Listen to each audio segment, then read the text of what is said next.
Gehazi is a biblical character from the Old Testament, who was the servant of the prophet Elisha. A servant was like a slave or a steward.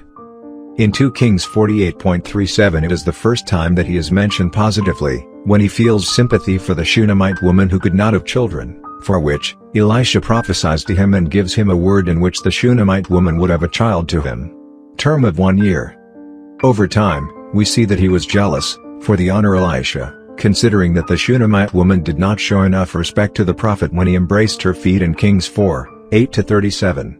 When the Shunammite woman told the prophet what had happened to her son, who had died, Elisha sent Gehazi to the Shunammite's house and ordered him to put his staff on the child's head so that he would rise again. The staff was a wooden staff, usually with a bent end, and so Gehazi then went to the Shunammite's house and did, but returned to Elisha, giving him notice that the boy had not awakened. It is when Elisha goes in person and manages to resurrect the son of the Shunammite woman. We pass to the moment in 2 Kings chapter 5, in which Naaman, chief of the armies of Syria, comes to Elisha, and is healed of his leprosy after immersing himself in the river 7 times by word of the prophet. When Naaman wants to gratify Elisha, the prophet does not accept anything and dismisses him to return to Syria, but Gehazi allowed himself to be carried away by greed and went to meet General Syrio, running half a league away, 2.4 kilometers. He asked Naaman on behalf of Elisha for 2 talents of silver, approximately 80 kilograms, and 2 new dresses. When he returned and Elisha confronts him by asking where he had gone, Gehazi lies to him. It seems that the prophet gave him an opportunity to confess by asking him where he came from. And he went in, and stood before his Lord. And Elisha said to him, "Where do you come from, Gehazi?" And he said, "Your servant has gone nowhere." 2 Kings 5:25. Some interpret that Elisha followed Gehazi when he went to meet Naaman to ask for the gifts. "Wasn't my heart there too, when the man came back from his car to greet you?"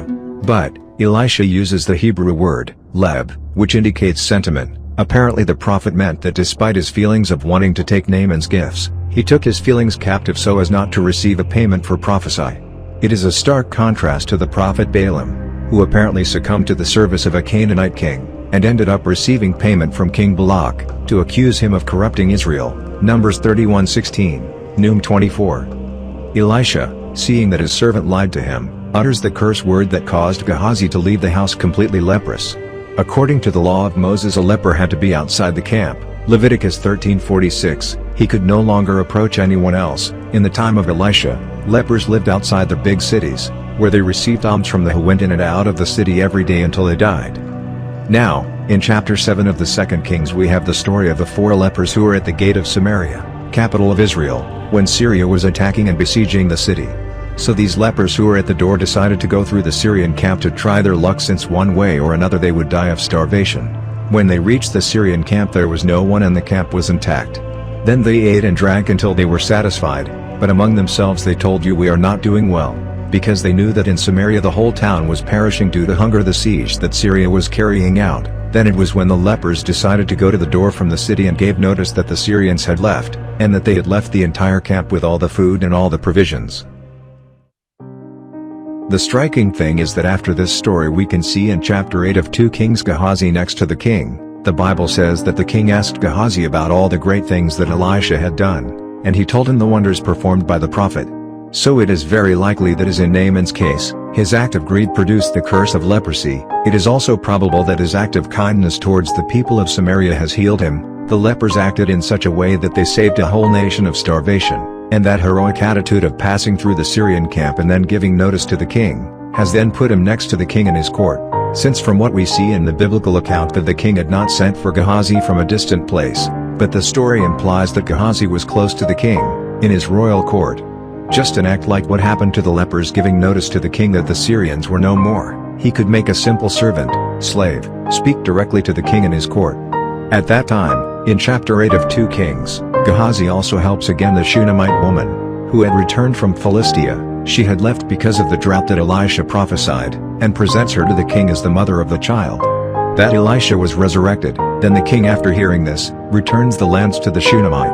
Undoubtedly, the story of Gehazi and the Shunammite have a special link in the biblical commentary of every exegete. Finally, Elisha's curse did not come from God. It is not in God's name as if other prophecies were, But we can see that on several occasions Elisha pronounced judgments without having the approval or disapproval of God, as in the case of the young men who mocked him for his baldness. Therefore the curse on Gehazi of leprosy for him and all his offspring could have quietly been changed by this heroic act. It is not conclusive, but in my opinion I think it is very likely that Gehazi have been healed by what we have argued in this video. If you liked this video, I invite you to subscribe and activate the bell with the all option so that notifications of new videos will arrive.